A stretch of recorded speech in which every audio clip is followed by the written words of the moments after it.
الرجيم بسم الله الرحمن الرحيم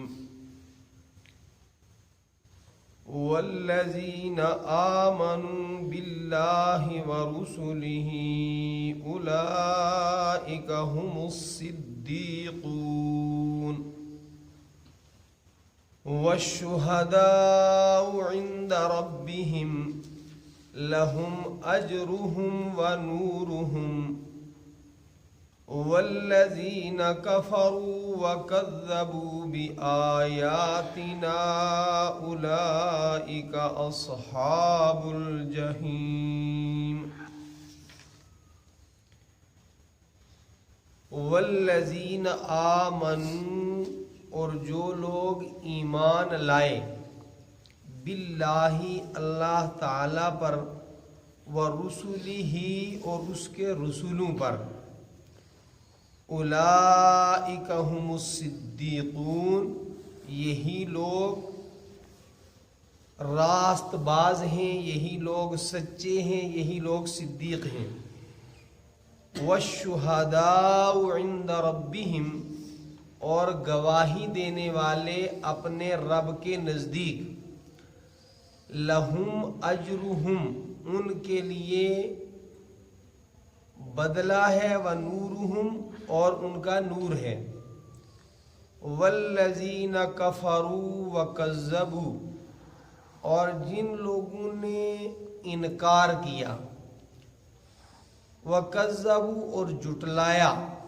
بآیاتنا ہماری آیتوں کو، اولئک اصحاب الجحیم یہی لوگ دوزخ والے ہیں۔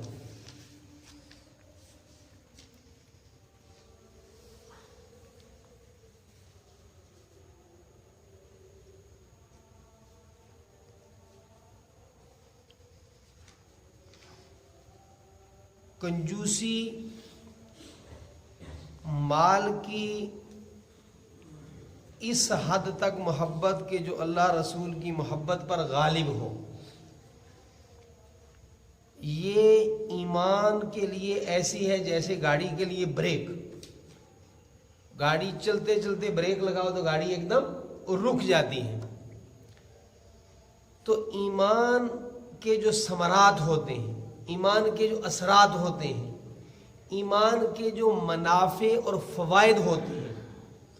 ایمان کا جو پھل ہوتا ہے، وہ پھل اس بندے کو حاصل نہیں ہوتا جو بندہ حد سے زیادہ مال کی محبت میں ڈوب جائے، ہر کام کو جو ہے وہ مالی فائدے کے زاویے سے دیکھنا کہ بھئی میں یہاں جو ہے وہ چندہ دوں گا تو مجھے کیا فائدہ ہوگا،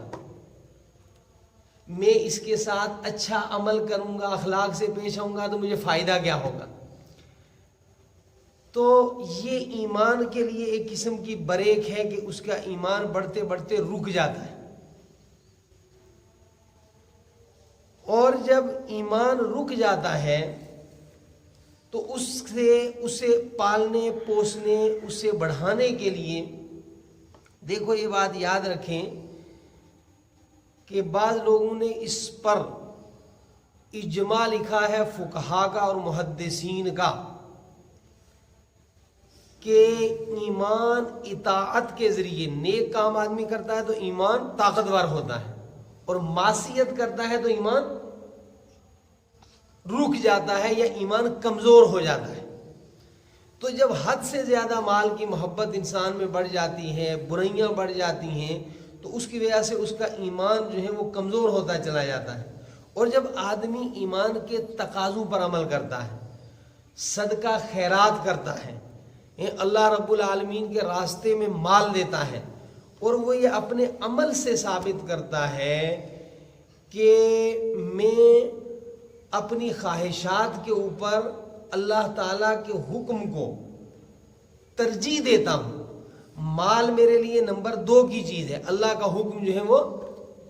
پہلے نمبر کی چیز ہے، تو اس سے اس کا ایمانی مقام بڑھتا ہے۔ دنیا کے اندر قرآن و حدیث کی روشنی میں ایمان والوں کی 4 قسمیں ہیں۔ پہلی قسم ہے ایمان میں انبیاء علیہ الصلوۃ والسلام، انبیاء سے بڑھ کر کسی کا ایمان نہیں ہے۔ انبیاء علیہم السلام کے بعد جو ایمان میں مقام ہے وہ صدیقین کا ہے، اور پھر اس کے بعد شہداء کا ہے، اور پھر اس کے بعد جو ہے وہ صالحین کا ایمان ہے۔ قرآن حکیم نے اس کی تفصیل بھی دوسری جگہ پر بیان کی ہے، وَمَن يُطِعِ اللَّهَ وَالرَّسُولَ فَأُولَٰئِكَ مَعَ الَّذِينَ أَنْعَمَ اللَّهُ عَلَيْهِم مِّنَ النَّبِيِّينَ وَالصِّدِّيقِينَ وَالشُّهَدَاءِ وَالصَّالِحِينَ وَحَسُنَ أُولَٰئِكَ رَفِيقًا۔ جو لوگ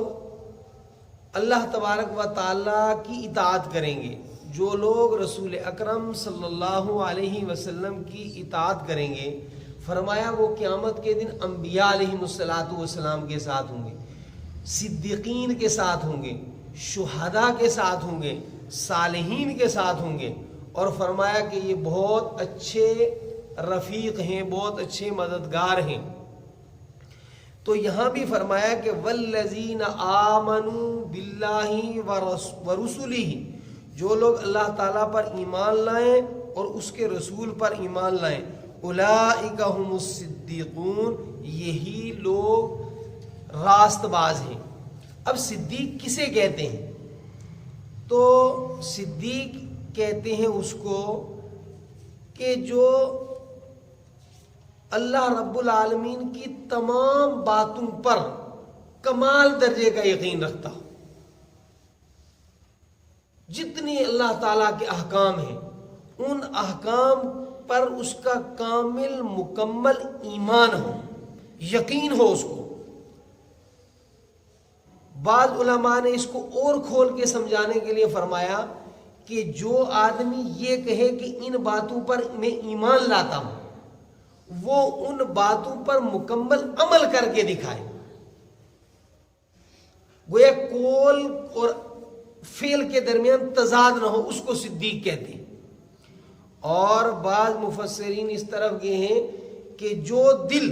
فوراً حق کو قبول کر لے، بلا جو ہے جھجکے، بلا اس میں کوئی ذرا برابر شک کیے، جس طریقے سے رسول اکرم صلی اللہ تعالی علیہ وسلم جب سفر معراج سے واپس تشریف لائے اور آپ نے اپنے ملنے جلنے والوں کو یہ بتایا کہ آج اللہ تبارک و تعالیٰ نے مجھے رات کے ایک مختصر سے وقت کے اندر اپنے پاس بلایا، جنت جہنم سب دکھائے، ساتوں آسمان، اور پھر سارے سفر کی تفصیلات، تو کفار نے اس کا انکار کیا، اور یہاں تک کہ مشرکین کا ایک قافلہ جو ہے وہ حضرت ابو بکر رضی اللہ تعالیٰ عنہ کے پاس پہنچ گیا اور فرمایا کہ تمہارا ساتھی تو ایسا کہ پہلے انہوں نے یہ کہا کہ کوئی آدمی یہ کہے کہ میں اتنے مختصر وقت کے اندر اتنا لمبا سفر کر کے آ گیا جو ہے وہ مسجد بیت المقدس سے، مسجد حرام سے مسجد اقصیٰ تک، ساتوں آسمان، جنت جہنم، اللہ کی ملاقات۔ تو حضرت ابوبکر نے فرمایا کہ یہ کون کہتا ہے؟ تو فرمایا تمہارے ساتھی محمد۔ تو حضرت ابوبکر رضی اللہ تعالیٰ نے فرمایا بالکل صحیح ہے، پھر کوئی اور کہتا تو سوچا جا سکتا نا، لیکن محمد صلی اللہ علیہ وسلم فرما رہے ہیں، وہ ذرا بھی شک نہیں کیا۔ اسی لیے ابو بکر کو کہا جاتا ہے کہ وہ صدیق بلا چنو چراں، یقین ہو آدمی کا۔ آج دنیا کے اندر جو بڑے فتنے ہیں، ان فتنوں میں سے یہ ہے کہ ایک بندہ نماز پڑھ رہا ہے لیکن اس کو شک ہے، صدقہ دے رہا ہے لیکن اس کو شک ہے کہ جی وہ چلو دے دیتا ہوں، کہاں جو ہے وہ 1 کے 700 ملنے والے ہیں۔ یہ جو ہے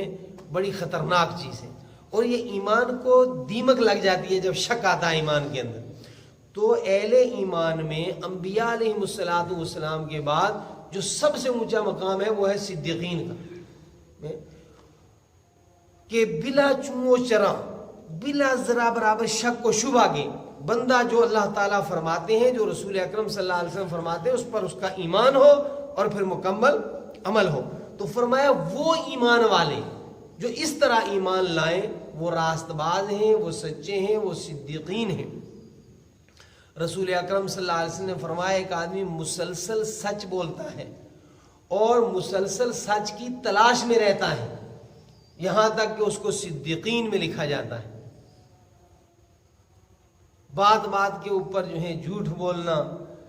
یہ بہت ہی بدنصیبی کی بات ہے۔ والذین آمنوا باللہ ورسلہ اولئک هم الصدیقون، جو لوگ ایمان لائے اللہ تعالیٰ پر، اس کے رسولوں پر، یہی ہیں وہ لوگ راست باز، البالغون فی التصدیق، کہ وہ ان کا یقین اونچے درجے کا ہو۔ والشہداء عند ربہم، اور اللہ کے نزدیک گواہی دینے والے۔ شہداء یہ شہید کی جمع ہے۔ علماء کی ایک جماعت نے کہا ہے کہ شہید سے وہی مراد ہے جو عام شہید ہوتا ہے کہ اللہ تعالیٰ کی رضا کے لیے اللہ کے راستے میں جان دے دی، اس کو شہید کہتے ہیں۔ لیکن اکثریت نے جو تفسیر شہید کی ہے وہ یہ ہے کہ ہر مخلص مومن جو ہے وہ شہید ہے، گویا ہر اخلاص کے ساتھ جو ہے وہ عمل کرنے والا اللہ تعالیٰ کی وحدانیت کی گواہی دیتا ہے،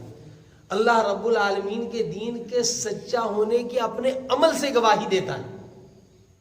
کہ میں نیک عمل اس لیے کر رہا ہوں کہ اللہ تعالیٰ کا حکم ہے، اخلاص کے ساتھ اللہ کی رضا کے لیے، تو ہر ایسا مسلمان جو ہے وہ شہید ہے۔ تو شہید کا دوسرا گویا شہید ایک لقب ہے، یہاں ایک تو وہ شہید ہے ایک عمل کہ جان اللہ تعالیٰ کے راستے میں دے دینا، لیکن یہاں یہ بطور لقب کی ہے کہ ہر وہ مسلمان جو صرف اللہ کی رضا کے لیے عبادت کرتا ہے اسے کہتے ہیں شہید۔ تو صدیقین اور شہداء دونوں کے لیے فرمایا لہم اجرہم، ان کے لیے اجر ہے، ان کے لیے بدلہ ہے، ونورہم، اور ان کے لیے نور ہے، جس کی تفصیل پیچھے آپ پڑھ چکے ہیں کہ یوم تری المؤمنین والمؤمنات یسعی نورہم بین ایدیہم وبایمانہم، کہ آپ دیکھیں گے قیامت کے دن ایمان والے مرد اور عورت، ان کا نور جو ہے یعنی ان کے اعمال کی روشنی ان کے آگے آگے جو ہے وہ دوڑ رہی ہوگی، ان کے دائیں طرف دوڑ رہی ہوگی، تو نور سے مراد وہی نور ہے۔ والذین کفروا وکذبوا، اور جو لوگ انکار کیا، جنہوں نے کفر کیا اور ہماری آیات کو جھٹلایا، اولئک اصحاب الجحیم، وہ جہنم والے ہیں۔ کافر کے لیے جنت کا تصور بھی نہیں کیا جا سکتا، وہ جو ہے وہ نار جہنم کا حصہ بنیں گے۔